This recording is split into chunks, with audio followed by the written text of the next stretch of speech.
இணைந்து கொண்டிருப்பது துளிரின் பிரதான செய்திகளுடன். முதலில் தலைப்புச் செய்திகள். தமிழீழ விடுதலை புலிகளின் மணிராசகுளம் முகாம் தொடர்பில் வெளியாகிய புதிய தகவல். கம்பன் பிளவின் சூழ்ச்சி, பேராயர் அமைதி காப்பது தவறு. போதையில் ஓட்டோ சாகசத்தில் ஈடுபட்ட 2 சமூக வலைதள காணொலியினால் கைது. யாழ் அலைப்பட்டியில் சிறுவன் கொலை, குடும்பத்தினருக்கு தொடர் அச்சுறுத்தல்.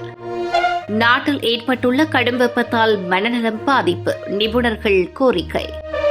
எரிபொருள் கையிருப்பு குறித்து வெளியாகிய அறிவிப்பு. சட்டவிரோத இடமாற்ற நடைமுறை, நாடு தழுவிய ரீதியில் அரசு மருத்துவர்கள் போராட்டம் தொடர்பென விரிவான செய்திகள். தமிழீழ விடுதலை புலிகளின் பெரும் போர் உத்தியாக கருதப்பட்ட 2002-2004 ஆண்டுகளில் திருகோணமலைக்கு மேற்கே அமைக்கப்பட்ட மணிராசகுளம் முகாம் தொடர்பான ரகசிய அறிக்கையை தானே தயாரித்ததாக அசங்க அபேகுணசேகர தெரிவித்துள்ளார். அசங்க அபேசேகர கோட்டபாய ராஜபக்சவின் நெருங்கிய தொடர்புடைய வைத்திருந்தவர் என்றும் கோட்டபாயவின் ஆட்சியில் பாதுகாப்பு ஆலோசகராக செயற்பட்டவர் என்றும் தெரியவந்துள்ளது. ஈஸ்டர் குண்டு தாக்குதலின் பிரதான சூத்திரதாரி யார் என்ற நூல் வெளியிட்ட நிகழ்வில் கலந்து கொண்டு கருத்துரைக்கும் போதே இதனை குறிப்பிட்டிருந்தார்.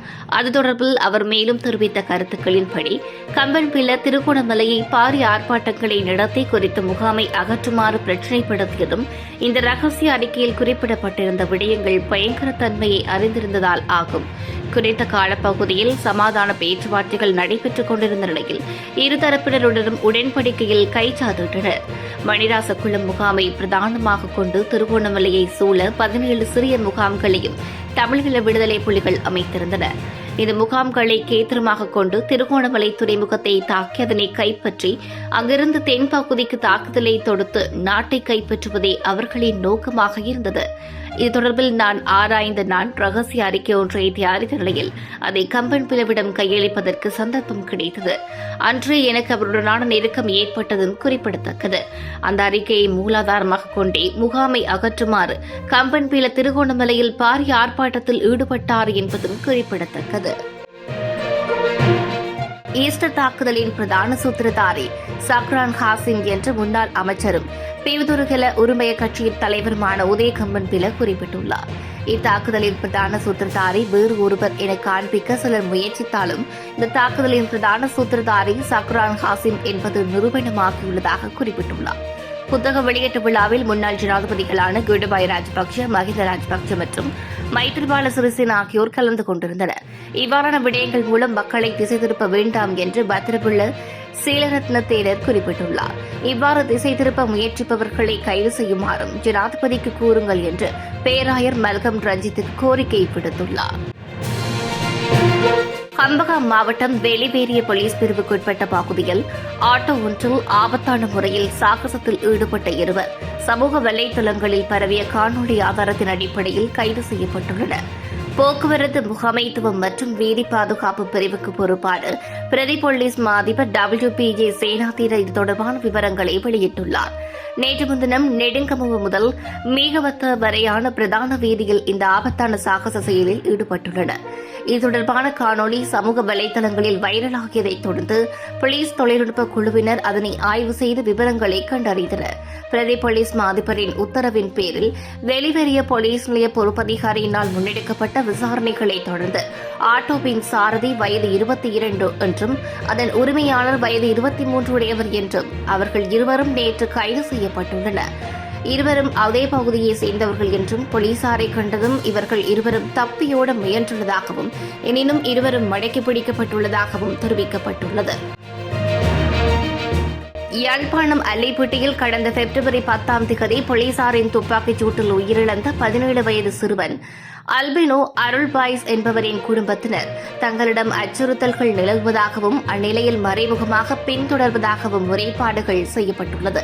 முறைப்பாட்டின் போது குடும்பத்தினர் மோட்டார் சைக்கிளில் அச்சுறுத்திய நபர்கள் பற்றிய ஒளிப்படங்கள் மற்றும் காணொலி ஆதாரங்களை சமர்ப்பித்துள்ளனர். மனித உரிமை ஆணைக்குழு யாழ் பிராந்திய அலுவலகத்துக்கான அறிக்கையின் பின்னர் கனகராஜ் யாழ் மாவட்ட போலீஸ் அத்தீட்சகருக்கு விசாரணையை முன்னெடுக்குமாறு அறிக்கை சமர்ப்பிக்குமாறு பணித்துள்ளார். குற்றச்சாட்டுகளுக்குள்ளாகிய போலீஸ் பிரிவினரே விசாரணை செய்யும் நிலை தொடர்பில் பாதிக்கப்பட்டவர்கள் மற்றும் சட்டத்தரணிகள் யாழ்ப்பாணம் மற்றும் மாவட்ட குற்றத்தடுப்பு பிரிவினர்களே விசாரணைகளை முன்னெடுக்க வேண்டும் என்று கோரிக்கை விடுத்துள்ளனர். மேலும் உயிரிழந்த சிறுவனின் துப்பாக்கிச் சூட்டு சம்பவம் தொடர்பான விசாரணைகளை கொழும்பு குற்றப்புலனாய்வுத்துறைக்கு மாற்றி நடத்தப்படுவதற்கு நீதிமன்றம் உத்தரவிட்டுள்ளமை குறிப்பிடத்தக்கது. நாட்டில் நிலவும் கடும் வெப்பமான காலநிலை மனிதர்களின் உடல் நலத்தை மட்டுமின்றி மனநலத்தையும் பாரதூரமாக பாதிக்கக்கூடும் என்று மனநல மருத்துவர் வித்யா விஜயபாண்ட எச்சரிக்கை விடுத்துள்ளார். மத்திய ரேகைக்கு அருகிலுள்ள நாடுகளில் வசிக்கும் மக்கள் வெப்பத்துக்கு பழகியிருந்தாலும் இயல்புக்கு மாறாக அதிக வெப்பநிலை மன அழுத்தம், பதற்றம், மனசோர்வு மற்றும் அமைதியற்ற நிலையை தூண்டும் என்றும் அவர் குறிப்பிட்டுள்ளார்.